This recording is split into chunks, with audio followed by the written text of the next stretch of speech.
Students, आज हम शुरू करने जा रहे हैं चैप्टर कैश फ्लो स्टेटमेंट। जैसा कि इसके नाम से ही पता लग रहा है, कैश का फ्लो, उसकी हम एक बनाएंगे स्टेटमेंट। कोई भी बिजनेस है वो सिर्फ और सिर्फ कैश ट्रांजैक्शन पे डिपेंड नहीं करता, ना ही वो क्रेडिट ट्रांजैक्शन पे डिपेंड करता है। बिजनेस में कुछ ट्रांजैक्शन कैश से होती हैं, कुछ ट्रांजैक्शन क्रेडिट से होती हैं। जो कैश ट्रांजैक्शंस होती हैं वो सारी की सारी हमें रिकॉर्ड करनी होती हैं कि कहाँ से कैश आ रहा है, कितना कैश आ रहा है, कैश जा रहा है तो कितना कैश जा रहा है, और किस किस वर्क के रिगार्डिंग, किस किस एक्टिविटी के रिगार्डिंग कैश जा रहा है, ताकि हमारे बिजनेस में ये बैलेंस बना रहे कि ये ना हो कि हम कैश की पेमेंट्स के लिए चेक्स ज्यादा इशू कर दे और हमारे पास कैश की रिसिप्ट्स कम हो। तो इसको बैलेंस करने के लिए, इसको मैनेज करने के लिए कैश फ्लो स्टेटमेंट बनाया जाता है। कोई भी अगर बिजनेस है वो ये दिखाता है कि उसमें प्रॉफिट्स बहुत ज्यादा हो रहे हैं लेकिन उनके पास कैश है ही नहीं, तो क्या ये पोजीशन बिजनेस के लिए अच्छी है? आप देखते हो जब भी कोई कंपनी फाइनेंशियल स्टेटमेंट्स इशू करती है, प्रॉफिट एंड लॉस अकाउंट और बैलेंस शीट के साथ वो साथ में कैश फ्लो स्टेटमेंट भी इशू करती है, ताकि लोगों को पता लग सके कि कंपनी की कैश की पोजीशंस क्या हैं। क्योंकि अगर किसी कंपनी के पास सफिशिएंट कैश ही नहीं है तो how they will pay the salary, how they will maintain their day to day expenses. तो उसके लिए कैश फ्लो को मैनेज करना बहुत जरूरी है। कैश फ्लो के अंदर हमारे पास 3 टाइप्स की एक्टिविटीज होती हैं। किस एक्टिविटी में कितना कैश का इनफ्लो हो रहा है, कितना आउटफ्लो हो रहा है, वो सारा समझने के लिए हमें कैश फ्लो स्टेटमेंट को समझना बहुत जरूरी है। तो कैश का इनफ्लो एंड आउटफ्लो 3 एक्टिविटीज से रिलेटेड होता है। ऑपरेटिंग एक्टिविटीज, जैसा कि इसके नेम से ही पता लग रहा है कि बिजनेस ऑपरेटिंग मीन्स बिजनेस ने कौन कौन से काम करे हैं, उससे रिलेटेड जो एक्टिविटीज होती हैं। हर बिजनेस एक अलग तरह का बिजनेस होता है। कोई ट्रेडिंग बिजनेस है, कोई मैन्युफैक्चरिंग बिजनेस है, कोई फाइनेंस से रिलेटेड है। तो जिस जिस टाइप से बिजनेस रिलेटेड है वो उसकी अपनी एक्टिविटीज होती हैं, तो उसके अकॉर्डिंगली उसका इनफ्लो कितना है, आउटफ्लो कितना है। इन्वेस्टिंग एक्टिविटीज, कोई भी बिजनेस है उसने कुछ ना कुछ अमाउंट इन्वेस्ट करा होता है। विदाउट इन्वेस्टमेंट बिजनेस चल ही नहीं सकता। जैसे बिजनेस को काम करने के लिए क्या चाहिए, प्रॉपर्टी चाहिए, land, building, plant, machinery, furniture, equipments, vehicles, तो वो सारे क्या है, उनकी इन्वेस्टमेंट्स हैं। कितना वो इन्वेस्टमेंट जो उसने करी है वहां से सेल कर रहा है, कहाँ कितना परचेज कर रहा है। हो सकता है बिजनेस क्या दिखा रहा है, प्रॉफिट दिखा रहा है, लेकिन ये जो प्रॉफिट है उसने अपनी एसेट्स को सेल करके शो करा हुआ है।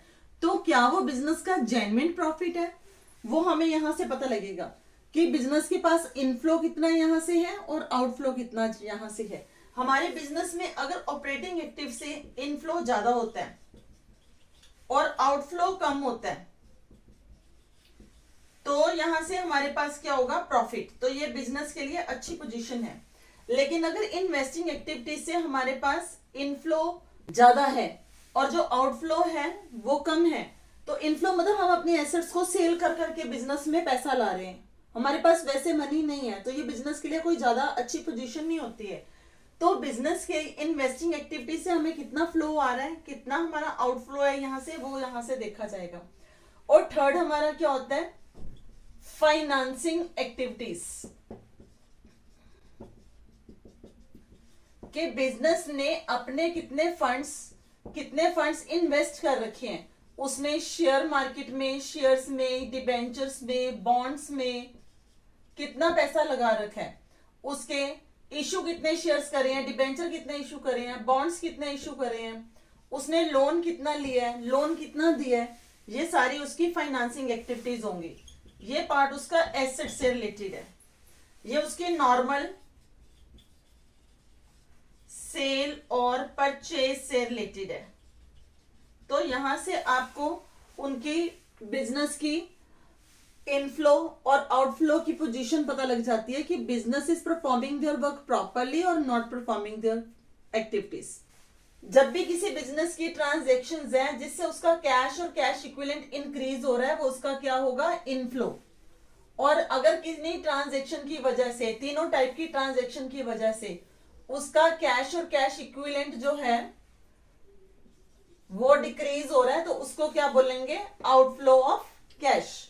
तो इससे आपको पता लग जाएगा इनफ्लो कहां से है और आउटफ्लो कहां से है। जैसा कि भी हम बात कर रहे थे, कैश फ्लो स्टेटमेंट, ये इनफ्लो और आउटफ्लो ऑफ कैश है, relating to the cash and cash equivalent.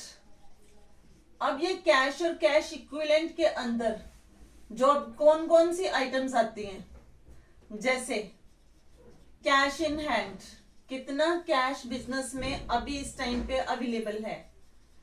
Cash at bank, bank में कितना पैसा पड़ा हुआ है। Demand deposits with bank, bank के पास कितने डिपॉजिट करे हुए हैं, एफडीज करी हुई हैं, जो कि हम डिमांड पे उनको कैश करवा सकते हैं। मार्केटेबल सिक्योरिटीज,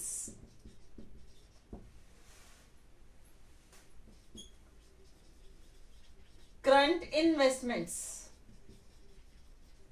मार्केटेबल सिक्योरिटीज और करंट इन्वेस्टमेंट अप्रॉक्स एक ही होते हैं। करंट इन्वेस्टमेंट का मतलब होता है ट्रेड इन्वेस्टमेंट, जो कि शॉर्ट टर्म के लिए इन्वेस्टमेंट करा जाता है, इसको शॉर्ट टर्म इन्वेस्टमेंट भी बोलते हैं। ये जो हमारी सारी टर्म्स हैं, ये सारी की सारी कैश एंड कैश इक्विवेलेंट के अंदर कंसीडर होती है। कैश फ्लो स्टेटमेंट को बनाने के लिए हमारे पास 2 मेथड्स होते हैं, एक होता है डायरेक्ट मेथड और दूसरा हमारा होता है इनडायरेक्ट मेथड। जो डायरेक्ट मेथड है वो आजकल हमारे सिलेबस का पार्ट नहीं है, तो आपको सिर्फ क्या सीखना है, इनडायरेक्ट मेथड। इनडायरेक्ट मेथड को बनाने के लिए, जैसे कि मैंने स्टार्टिंग में आपको बताया, 3 एक्टिविटीज का यूज करा जाएगा। First one is operating activities, second investing activities, और थर्ड है आपकी फाइनेंसिंग एक्टिविटीज।